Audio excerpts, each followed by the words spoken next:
नमस्कार, India TV देख रहे हैं आप और आपका बहुत बहुत स्वागत है। आपके साथ मैं हुसैन रिजवी और मेरे साथ है मेरी सहयोगी मीनाक्षी जोशी। हमारा शरीर एक ऐसी मशीन है जिसका हर पुर्जा अपने हिस्से का काम बगैर रुके हुए करता रहता है, लेकिन जरा सी लापरवाही हुई नहीं कि आप बीमारियों की गिरफ्त में आ सकते हैं। और तो और एक हिस्से में हुई बीमारी किसी दूसरे हिस्से को, किसी दूसरे ऑर्गन को भी इफेक्ट करने लगती है। किडनी बॉडी का एक ऐसा ही हिस्सा है, एक ऐसा ही अंग है जिसे डायबिटीज, बीपी, स्ट्रेस और रोजमर्रा की आदतें नुकसान पहुंचाती रहती हैं और इंसान धीरे धीरे फिर किडनी का मरीज हो जाता है। दरअसल किडनी बॉडी का फिल्टर होती है जो बॉडी के अंदरूनी अंगों की सफाई करती है। किडनी ब्लड में मौजूद वेस्ट को बाहर निकालकर शरीर को तंदुरुस्त रखती है, लेकिन कई बार छोटी छोटी गलतियां जैसे कम पानी पीना, यूरिन रोक लेना, ज्यादा नमक खाना और दवाइयों का ज्यादा इस्तेमाल करना किडनी में स्टोन, सूजन कर देता है और यूरिक एसिड भी बढ़ा देता है। उस पर अगर बीपी और शुगर आउट ऑफ कंट्रोल हो जाए तो किडनी पर घातक प्रहार पक्का समझिए। देश में 1 करोड़ से ज्यादा क्रॉनिक किडनी पेशेंट्स हैं और इनकी संख्या हर साल बढ़ती जा रही है। हुसैन, लेकिन मीनाक्षी, कहते हैं कि किडनी की बीमारी साइलेंट किलर भी होती है और किडनी में परेशानी है इसका पता तब तक नहीं चलता जब तक को वो शख्स बहुत ज्यादा बीमार ना हो जाए। ऐसे में शरीर को डिटॉक्स करने वाली किडनी को कैसे बचाया जा सकता है ताकि डायलिसिस और ट्रांसप्लांट की नौबत बिल्कुल ना आए, ये सब कुछ बताने के लिए स्वामी रामदेव हमारे साथ जुड़ चुके हैं। स्वामी जी, बहुत बहुत स्वागत है आपका। आपको बहुत बहुत प्रणाम हुसैन भाई। और किडनी को डिटॉक्स करने के लिए सबसे बढ़िया कोई चीज है तो वो नींबू है। सुबह सुबह एक नींबू, जिनको ओबेसिटी है तो गर्म पानी में थोड़ा सा नींबू के साथ शहद भी मिला सकते हैं, और जिनको ओबेसिटी नहीं है वे खाली नींबू पानी पीते हैं तो उनकी बॉडी पूरी डिटॉक्स रहती है। और इसलिए हम यहाँ नेचुरोपैथ में सबको नींबू पानी पिलाते नहीं, इस पर उपवास भी कराते हैं। और कुछ लोग टोटके भी करते हैं नींबू और मिर्च के वो एक अलग बात है। लेकिन ये नींबू जो है वो हमारे शरीर के शुद्धिकरण के साथ साथ किडनी के लिए रामबाण है। और इसके साथ यदि थोड़े योगाभ्यास भी कर लिए जाएं जी। आज यहाँ वो पेशेंट हैं जिनका काफ़ी का क्रिएटिनिन लेवल 7-8 तक पहुँच गया था। उन्होंने अपना क्रिएटिनिन लेवल काफ़ी घटा लिया है और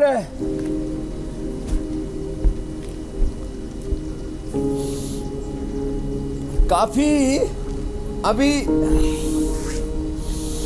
लगे हुए हैं। रोज यदि ये थोड़े से योगासन कर लिए जाए तो क्रिएटिनिन लेवल को तो कंट्रोल कर ही सकते हैं। स्वामी जी, थोड़े से क्यों, पूरा देश आपके साथ योग करने को तैयार है। आज आप 10 सेट बताइए जिससे किडनी हमेशा मजबूत बनी रहे और किडनी को लेकर के किसी तरह की कोई परेशानी ना हो। 10 सेट योगाभ्यास के। तो चलिए, ये तो थोड़ा स्ट्रेचिंग के लिए हम ताड़ासन, तिर्यक ताड़ासन और योगिक जॉगिंग ये बता दिया करते हैं कि योग स्टार्ट करने से पहले थोड़ी बॉडी को वार्म अप करने के लिए ये ताड़ासन, तिर्यक ताड़ासन, थोड़ा योगिक जॉगिंग। मेरे साथ अश्विनी गर्ग जी, अश्विनी जिंदल जी, रेखा जी, और तुम्हारा क्या नाम है बेटा? प्रदीप भगत। तुम्हारा कितना था पहले? 3.5 था ना? हाँ, हाँ, चांदनी को तो चांदनी हो गई है। और अच्छा स्वामी जी, नेपाल से भाई आए हुए हैं। इधर आओ, आगे आओ, तुम पीछे जाओ ना बीच में। स्वामी जी, ये भी बता दीजिएगा कि एक स्वस्थ आदमी का, एक हेल्दी आदमी का जो क्रिएटिनिन लेवल है वो कितने पर रहना चाहिए? एक हेल्दी आदमी का जो क्रिएटिनिन लेवल है, देखो ये तो मैंने थोड़ा सा योगिक जॉगिंग के साथ स्टार्टिंग की। यद्यपि ठंड का प्रकोप तो चारों ओर है, बैठ जाइए। और यहाँ पर भी ठंड अच्छी रहती है, लेकिन अब सूर्योदय हो गया इसलिए ठंड भाग जाएगी। नॉर्मल व्यक्ति का क्रिएटिनिन, जैसे मेरा क्रिएटिनिन 0.5 से लेकर के और 1 तक रहता है, पिछले 25-30 सालों से मैं देखता हूँ। तो 0.5 से लेकर के 1 तक आधा से 1 तक नॉर्मल होता है, 1.5 तक भी नॉर्मल माना जाता है। 1.5 से ऊपर गया तो खतरे की घंटी बज जाती है। यहाँ तो 7-8 तक भी क्रिएटिनिन गया हुआ है। जो नेपाल से हमारे भाई आए हुए हैं, क्या है आपका नाम? शैलेंद्र जी। आपका कितना था क्रिएटिनिन? 7.6। इनका 7.6 और अब कितना आ गया? अभी 5.4 तक आ गया। 5.4 तक आ गए। ये तो बड़ा अचीवमेंट कर लिया है। माने 7.6 से 5 पॉइंट तक आना अपने आप में एक बड़ा अचीवमेंट है। चलो करते रहो। तो ये नेपाल में से कहाँ से आए हो? काठमांडू से आए हैं।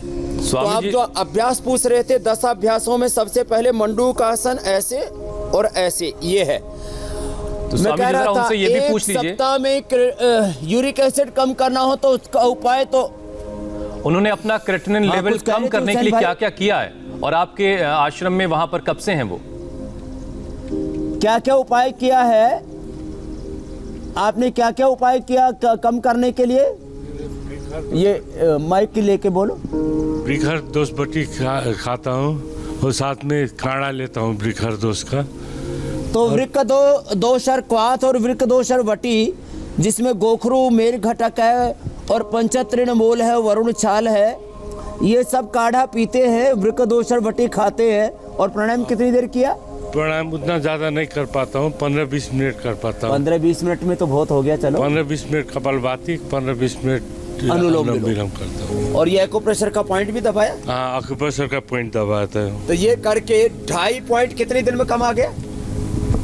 With in a week time बोलिए, एक Within a हफ्ते। week? हाँ, ये तो एक बहुत हफ्ते जोरदार की। कम कर दिया। एक सप्ताह में इतना कम आना, ये तो बहुत बड़ी घटना कर लिया आपने। आपको शुगर भी है क्या? शुगर था पहले, लेकिन अभी शुगर लेवल बहुत कम हो गया। कितना? 63-73 आता चलो है। अब शुगर भी ठीक कर लिया। और शुगर का जो एक बड़ा कॉम्प्लिकेशन है शशकासन। चलो ये मतलब ये बहुत कि बड़ी बात है। जो योग की हुसैन शरण भाई, में आ गया स्वामी जी। एक सप्ताह में 2.5 पॉइंट तक क्रिएटिनिन कम होना। जी, जो आपके और योग के शरण में स्वामी जी जो आ गया, उसका सब कुछ कंट्रोल में रहेगा। स्वामी जी, किडनी के मरीजों में सबसे ज्यादा संख्या क्रॉनिक किडनी डिजीज वालों की है, यानी धीरे धीरे दोनों किडनी खराब होने लगती है। तो क्या योग से खराब होती हुई किडनी को रोका जा सकता है? जितनी हुई है वहीं पर कम से कम रोक लिया जाए, ताकि किडनी ट्रांसप्लांट की नौबत ना आए। ये मंडूकासन शशकासन से लेकर के आज जो पूरा पैकेज हम बता रहे हैं, ये इसी के लिए है। ये मंडूकासन, शशकासन, और जो बैठ सके पद्मासन में बैठ जाए तो बहुत अच्छी बात है। ऐसे पद्मासन में बैठ गए, और जो पद्मासन में न बैठ पाए वो सुखासन में बैठ जाए। सुखासन में बैठ जाओ जी। अश्विनी जी ऐसे बाएं हाथ नीचे, दाएं उसके ऊपर, ऐसे बैठो जी। बैठ करके आगे झुक जाओ। ये तो ज़्यादातर सुखासन वाले हैं, सुखासन में आगे झुक जाते हैं। किडनी की बड़ी प्रॉब्लम्स 5-7 है मेरे भाई हुसैन जी। जी, एक तो किडनी का श्रिंक हो जाना, ये बहुत बड़ी बात बता रहा हूँ। श्रिंक हुई किडनी 15 दिन से लेके 1 महीने में वापस नॉर्मल हो जाती है। 9 सेंटीमीटर का उसका लगभग आकार होता है, और किसी किसी की बहुत छोटी होती है किडनी, लेकिन काम बहुत करती है। और वो 9 से किसी की 6 और किसी की 7 पर आ जाती है। तो किडनी जो श्रिंक हुई है वो भी योग से अच्छी हो जाती है। किसी को किडनी पर स्वेलिंग आ जाता है, ये किडनी की दूसरी समस्या है। वो भी करीब 15 से 1 दिन से 1 महीने में। कुलथ की दाल, गोखरू का पानी, वृक्कदोषर क्वाथ, वृक्कदोषर वटी, चंद्रप्रभा वटी, गोक्षरादि गुग्गल और पुनर्नवादी मंडूर। पुनर्नवादी मंडूर और गोखरू और वृक्कदोषर क्वाथ तो खाली पेट ले लें, और वृक्कदोषर वटी भी खाने के बाद चंद्रप्रभा गोक्षरादि पुनर्नवादी मंडूर ले लें। और ये एक एक आसन जो भी हम बता रहे हैं कपालभाति के साथ करना, माने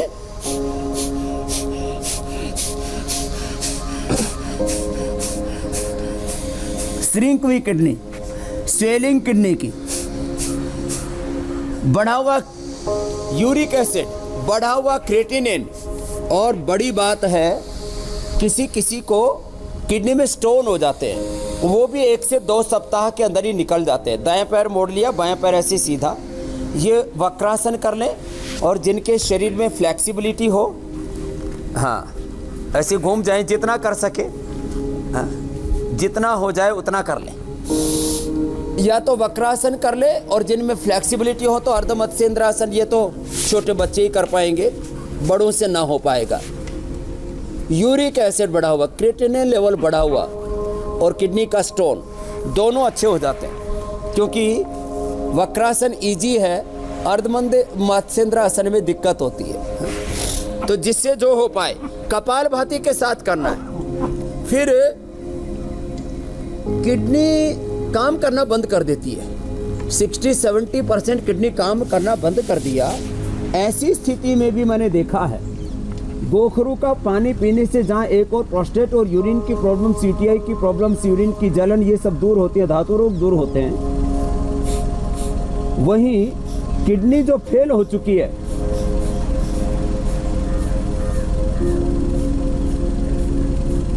वो भी अच्छी हो जाती है। एक एक आसन 100 बार कपालभाति के साथ करना है। सभी ने वक्रासन बहुत अच्छा किया। चलो अब गोमुखासन में बैठो, बाएं पैर नीचे, दाहिना पैर ऊपर, ऐसे। और ये अगली बात जो मैं बता रहा था किडनी के बारे में, जेनेटिकली अब जैसे जो योग करते रहेंगे उनका तो लीवर, किडनी, ये वाइटल ऑर्गन है हमारे।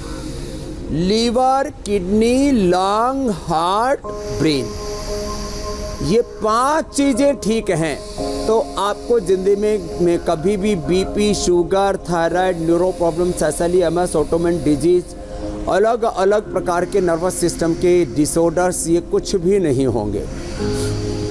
इसलिए आज जो हम 10 अभ्यास बता रहे हैं, इनको रोज कर लिया करें। और जो मैं बड़ी बात कह रहा था लास्ट, जैसे हमारे अश्विनी जी हैं, आपको तो लीवर किडनी की कोई प्रॉब्लम नहीं, न लीवर की प्रॉब्लम है, न किडनी की, न हार्ट की, न लंग की, न ब्रेन की, न नस नाड़ियों की, न हड्डियों की, न मांसपेशियों की, क्योंकि रोज योगाभ्यास करते हैं हमारे अश्विनी भाई। लेकिन यहाँ पर ये चांदनी, इधर आओ बेटा, आप उधर जाओ गर्ग साहब, हाँ आप इधर आओ बेटा। ये इस गुड़िया को जो है, इसकी जो है बहन को एक तरफ से किया जी, अब दूसरी तरफ से करेंगे, दोनों तरफ से करना। स्वामी जी इनका भी हम को कितना हो गया था क्रिएटिनिन बेटा? मेरी बहन 8 हुआ है, मेरी बहन का 8 हो गया इसकी बहन का। फिर उसको क्या करना पड़ा? डायलिसिस पे 10 मतलब 10 पहुंच गया था, फिर डायलिसिस कर दिया उसने। 10 पहुंच गया था। अब कितने दिन में डायलिसिस करना पड़ता है? हर दूसरे दिन करना पड़ता है। हाँ। और दूसरे दिन तो फैमिली में और किसको था? किसी को नहीं है। तो फैमिली हिस्ट्री का पता नहीं है, लेकिन ये जरूर कहीं ना कहीं से जेनेटिक उसमें आया है। बहन का और भाइयों में तो किसी को नहीं। स्वामी जी बड़ा पीड़ादायक होता है, और इसको जैसे कुछ लोगों के महीने में एक बार डायलिसिस होता है, वही इतना पेनफुल होता है। ये तो बता रही है कि हर दूसरे दिन डायलिसिस करना पड़ता है। एक सवाल जुड़ा हुआ है किडनी की ही परेशानी से। कहते हैं कि अगर माता पिता को किडनी की दिक्कत है तो 75% संभावना है कि ये बीमारी बच्चों में ट्रांसफर होगी। जेनेटिक किडनी डिजीज ना बने, क्या इसे योग से रोका जा सकता है? हाँ, यही मैं बात कह रहा था लास्ट किडनी के बारे में। जेनेटिक जो इसका संक्रमण है, इसका जेनेटिक जो चक्रव्यूह है इसका, ये बहुत बड़ा है। जेनेटिक चैन है ये, जैसे अलग अलग बीमारियों का संक्रमण होता है तो वायरल बैक्टीरियल डिजीज़ होती है, ये इनको बोलते हैं नॉन कम्युनिकेबल डिजीज़।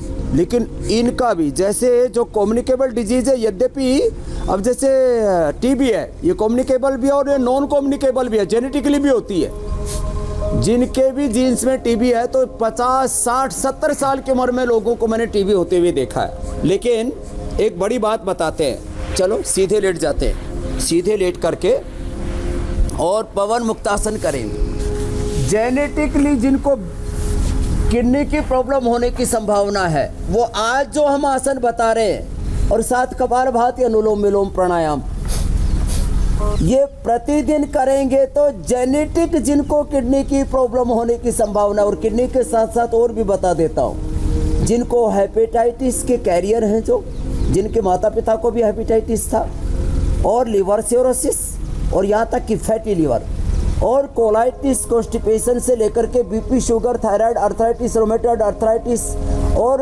सोराइसिस, ये सब बचपन से ही बच्चों को सोराइसिस और एक्जिमा ये सब होने लगता है। तो सभी प्रकार के जेनेटिक रोगों की चैन को हम योग से तोड़ सकते हैं, और मैंने तोड़ के दिखाया है।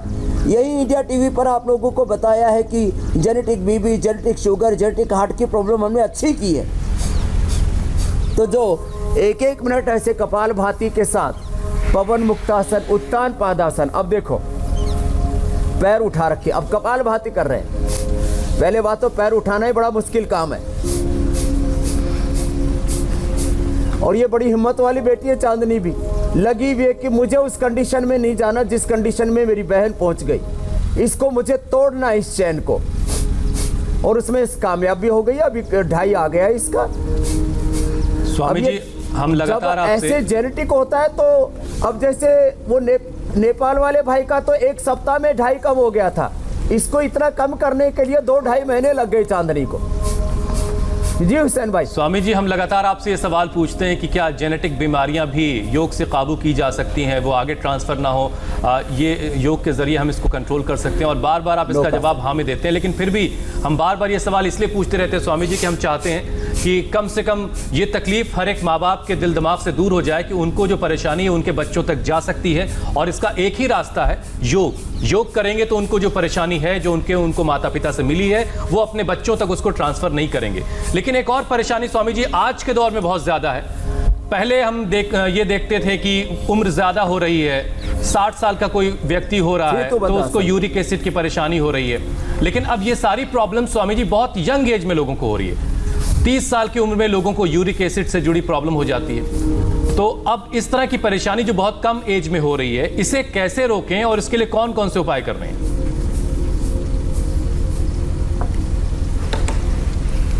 देखो, मुख्य आसन तो अभी हमने बता दिए किडनी के लिए, अब सहयोगी आसन बता रहे हैं। उल्टे लेट जाए ऐसे। 1 सप्ताह के अंदर यूरिक एसिड ठीक हो जाता है मेरे भाई, कोई भी कर सकता अपने घर बैठा।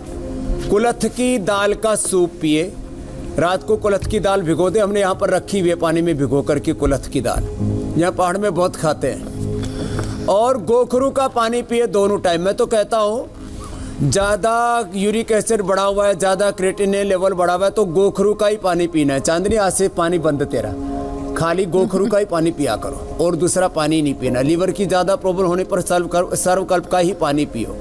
हार्ट की ज़्यादा प्रॉब्लम होने पर अर्जुन की छाल, दालचीनी का ही पानी पियो। कफ अस्थमा की ज़्यादा प्रॉब्लम होने पर तुलसी, लौंग और अदरक का ही पानी पियो।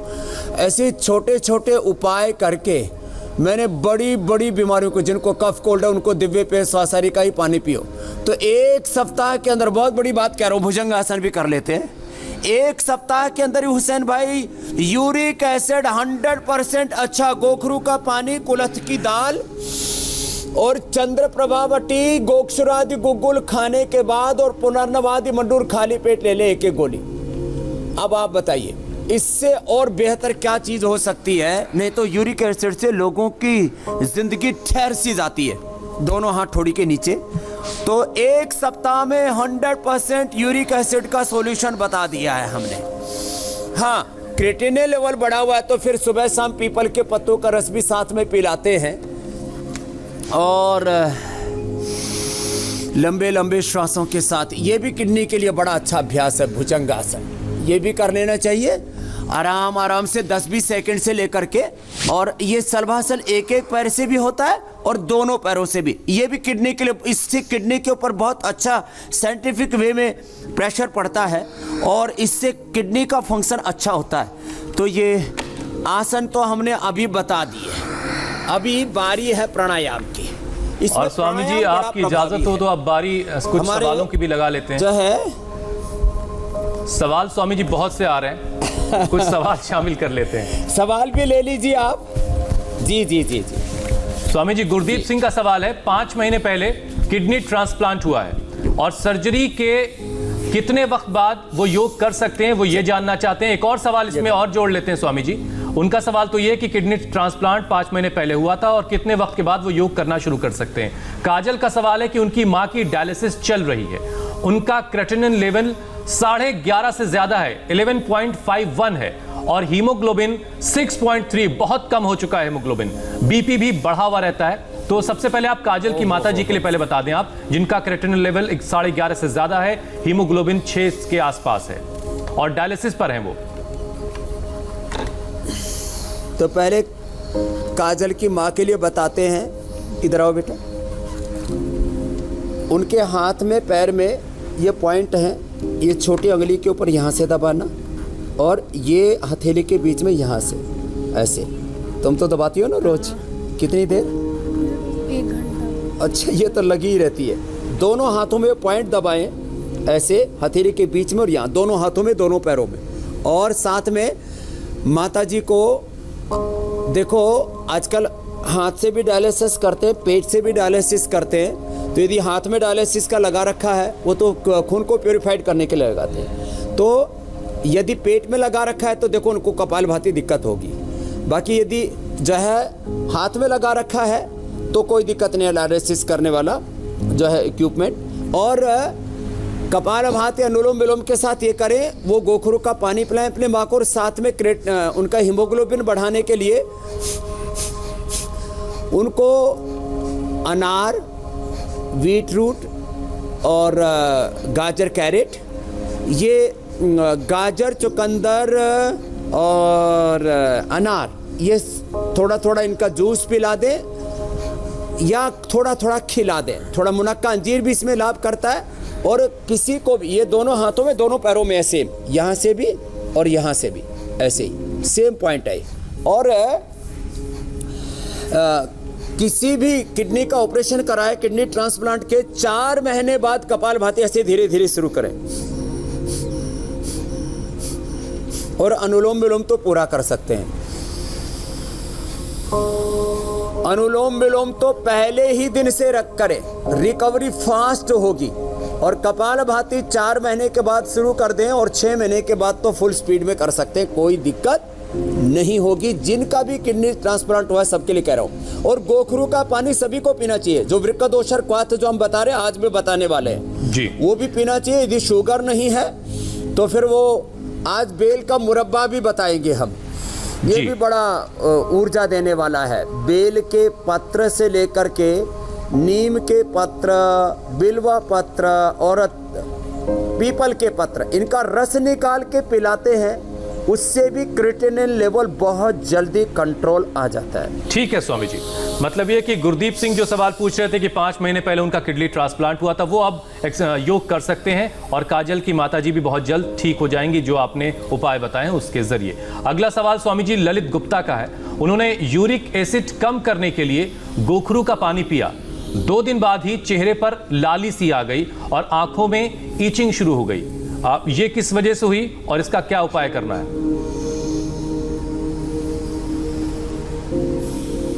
देखो, ये गोखरू से कोई एलर्जी होती नहीं है। हो सकता है उस दरमियान उन्होंने कोई खट्टी चीज खाई हो। नींबू से भी किसी किसी को सूजन आ जाती है, नमक से भी किसी किसी को सूजन आ जाती है, कोई किसी गंध से भी सूजन आ जाती है। तो उनको कोई एलर्जिक प्रॉब्लम हुई है तो थोड़ा एलोवेरा जेल लगा लें और एलोवेरा जूस पी लें, तो उनके आँखों पर और चेहरे पर कोई एलर्जी आई है तो दूर हो जाएगी। क्योंकि गोखरू से किसी भी प्रकार की कोई एलर्जी होती है नहीं।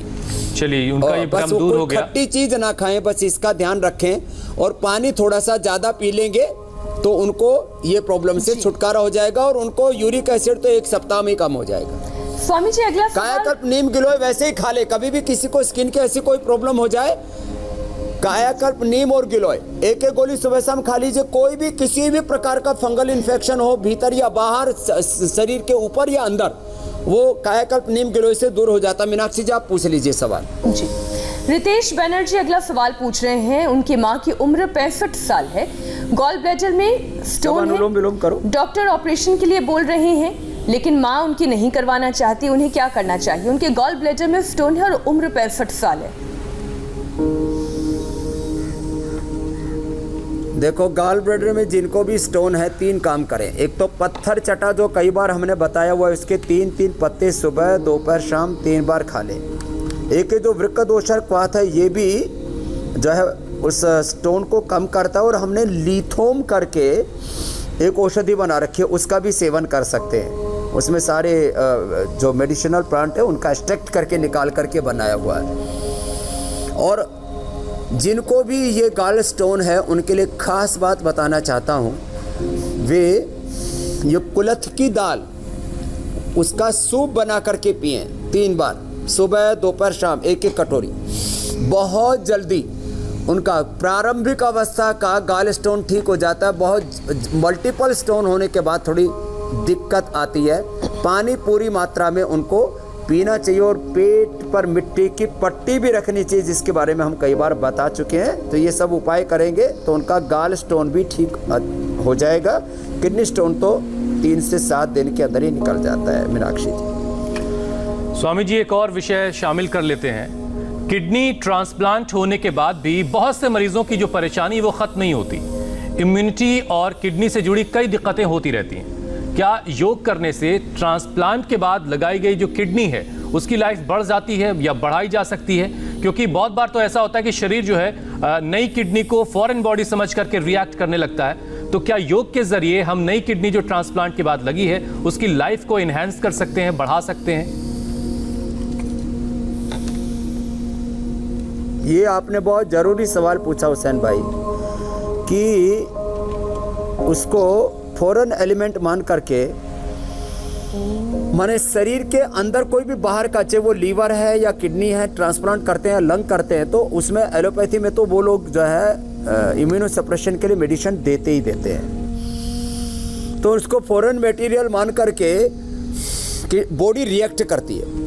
तो एक खास बात ये बताना चाहता हूँ, अनुलोम विलोम करने से और गिलोय पीने से ये जो शरीर के अंदर रिएक्शन होता है liver kidney transplant lung transplant के बाद, उस रिएक्शन से हम बच जाते हैं। और निश्चित रूप से मैं ऐसे लोगों को जानता हूँ जिनको 15-15, 20-20 साल हो गए किडनी ट्रांसप्लांट किए हुए, लेकिन नियमित रूप से योग करते रहे, उनको कोई दिक्कत नहीं है। ये बड़ी बात बता रहा हूँ लिवर ट्रांसप्लांट के बाद, किडनी ट्रांसप्लांट के बाद। बाकी आप जानते ही हैं, चाहे आदरणीय अमर सिंह जी थे, हमारे श्रद्धेय जेतली साहब थे, या बहन सुषमा जी थी, उनके और भी कितने लोग, ये तो बड़े नाम में कुछ इसलिए लिए।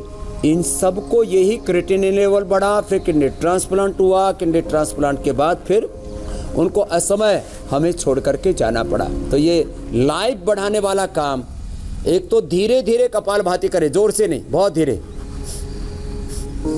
और अनुलोम विलोम, इसके साथ भ्रामरी भी करें। स्ट्रेस को भी मेंटेन करना जरूरी है, तो भ्रामरी उद्गीत भी थोड़ा सा करा देते हैं। मीनाक्षी जी ने तो पहले ही कर लिया था। ये भी बहुत जरूरी है, इसका हिस्सा है उपचार का। जी जी, 3 से 5 बार हम एक ही बार करेंगे।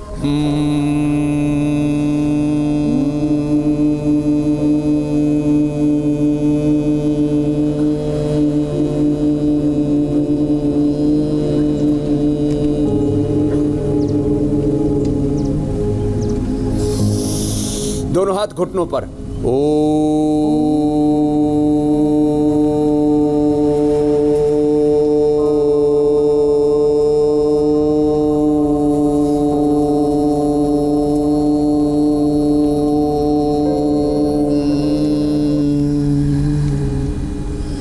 फिर किडनी पर ही ध्यान करना है और मन में संकल्प करना है। ये संकल्प साधना इसको बोलते हैं, संकल्प सिद्धि बोलते हैं। इसी को कुंडलिनी योग भी बोलते हैं, कि किडनी में ही ध्यान करके कपालभाति अनुलोम विलोम करना है। और जो बच्चे जवान हैं, जैसे ये बैठी है चांदनी, तुमको तो सर्वांगासन भी करना है बेटा। जिनको किडनी की प्रॉब्लम है, सर्वांगासन, हलासन भी। इधर आओ नेपाल वाले भाई, तुम भी इधर आओ।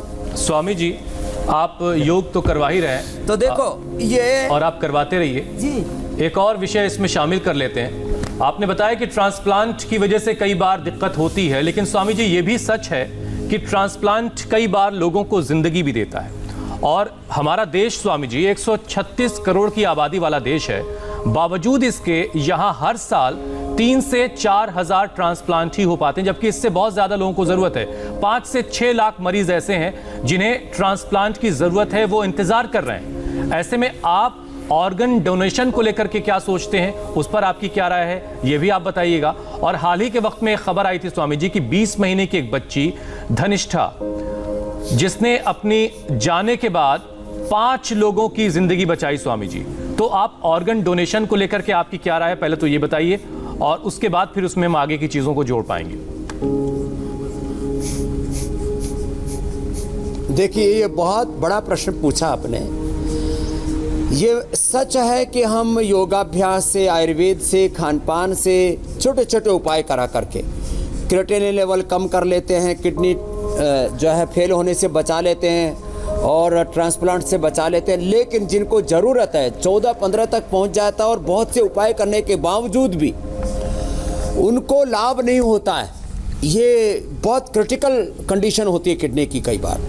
ऐसे में ऑर्गन डोनेशन ही एक सहारा, किडनी ट्रांसप्लांट एक सहारा है। तो पहले तो मैंने अपना पूरा शरीर दान किया हुआ, देह दान जिसको बोलते हैं, यानी मेरे जीते जी तो मैं देश के काम आऊँगा और 50 साल से ज़्यादा भी देश की सेवा करने वाला हूँ। इंडिया टीवी के माध्यम से भी योग सिखाने वाला हूँ, देश दुनिया को और स्वस्थ समृद्ध बनाने वाला हूँ, खुशहाल बनाने वाला हूँ, रोगों के रोग दुख दरिद्रता दूर करने वाला हूँ। लेकिन मेरे जाने के बाद मेरी ये आंखें किसी के काम आ जाए, मेरे जाने के बाद मेरे फेफड़े, मेरा हार्ट, मेरा लीवर, मेरी किडनी, ये किसी के काम आ जाए, यहाँ तक कि मेरे घुटने भी काम आएंगे, क्योंकि ये 100 साल तक घिसेंगे नहीं। मैं योग करता हूँ। तो मैं सबसे आह्वान करता हूँ, जैसे मैंने देह दान दिया हुआ है, ऐसे लोग अपनी आंखों का, अपने लीवर का, अपने किडनी का, अपने लंग का दान करके जाए। लोग कहते हैं अरे ये तो चीरफाड़ हो जाएगा, अगले जन्म में ये शरीर किसी को नहीं मिलता है। गलत फहमी है मुसलमानों में और हिंदुओं में भी कि भाई जब कयामत के बाद जब दोबारा जन्म मिलेगा तो ये शरीर नहीं मिलेगा, दूसरा मिलता है। अभी देख लो, तुमने पुराना शरीर पाया कि नया मिला माँ के गर्भ से? नया मिला, सबको नया मिला, तो सबको ही नया मिलेगा, हिंदू हो या मुसलमान हो। ये दोनों गलत फहमियां दूर कर दें। स्वामी जी, नया शरीर मिलेगा, ये पुराना शरीर किसी को काम नहीं आएगा। इसलिए जीते जी काम आए और जाने के बाद भी काम आए, ये मैं सबसे आह्वान करता हूं। जिससे किसी को किडनी और लीवर के ना मिलने के कारण से जो kidney transplant, liver transplant, lung transplant की जिनको जरूरत है, यहाँ तक कि मैं तो चाहता हूँ मेरे तो हार्ट और ब्रेन भी तब तक और ज्यादा टेक्नोलॉजी आ जाएगी, इनका भी ट्रांसप्लांट हो जाएगा, तो कम से कम स्वामी रामदेव के जाने के बाद भी दिमाग भी जिंदा रहेगा, दिल भी जिंदा रहेगा, और इससे बड़ा संदेश नहीं हो मरने के बाद भी।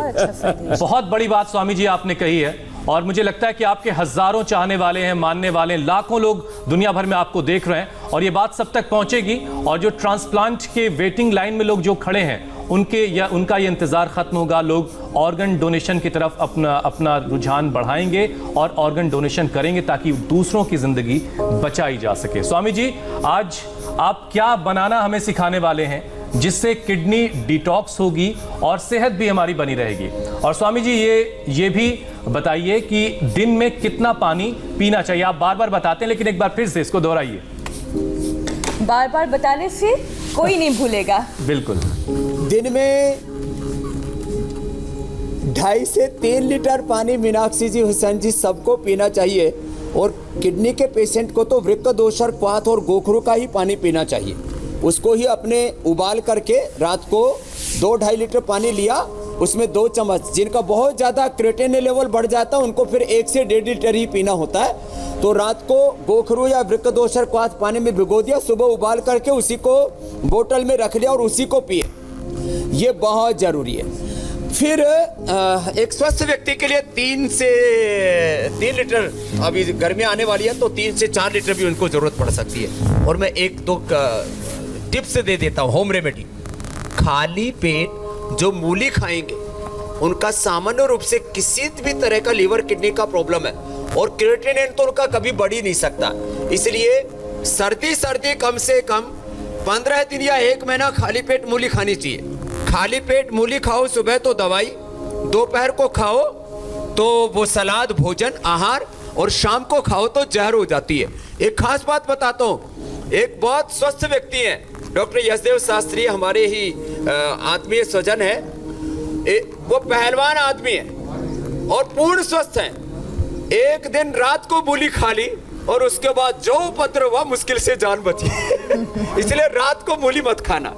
तुमको शुगर था या बीपी था, क्या था? शुगर भी था, बीपी भी था। इसलिए क्रेटिनिन पहुंच गया था 7.6। 7.6। और किस किस का शुगर से कितनों की किडनी कमजोर हुई है? शुगर से हाथ उठाओ, ये दो तो शुगर वाले। और किडनी से बीपी से कितनों की? ये बीपी से। और तुम्हारी यूरिक एसिड कितना है? इधर आ। अभी 8.5 है। कितनी उम्र है? 32 उम्र है इसकी। अब यूरिक एसिड जो है वो 5-6 के आसपास रहना चाहिए। 7 से ऊपर गया कि अभी जोड़ों में दर्द होना शुरू हो गया। अभी यहाँ से कम होने लग गया, पहले ज़्यादा हो रहा था। बीच में मैंने पहले भी कम कर लिया था दिल्ली में, फिर मैंने वापस खाना पाना मेरा गलत हो गया था। क्या क्या खाता है? मैं ज़्यादा वेजिटेरियन हूँ, तो पनीर, सोया चाप ये ज़्यादा चलता था। तो अब सोया कम खाना, पनीर भी कम खाना। अब कितना कम हो गया यहाँ? अभी वापस मैंने चेक करवाना है। अभी जो फील बहुत अच्छा हो रहा है। और मेरे को एक फैटी लीवर था, उबाग आती थी, तो आपने लीवोग्रिड और लीवामृत बताई थी, तो अब वो उबाग आनी बंद हो गई सेकंड डे से। सेकंड डे से एक ही दिन के अंदर लीवोग्रिड और लीवामृत ने इसका जो है लीवर के अंदर अमृत का संचार कर दिया। तो खैर, आप जो बता रहे थे आज की जो हमारी रेसिपी है, देखो ये मैं बता रहा था गोखरू। ये गोखरू तो अमृत है किडनी के पेशेंट के लिए।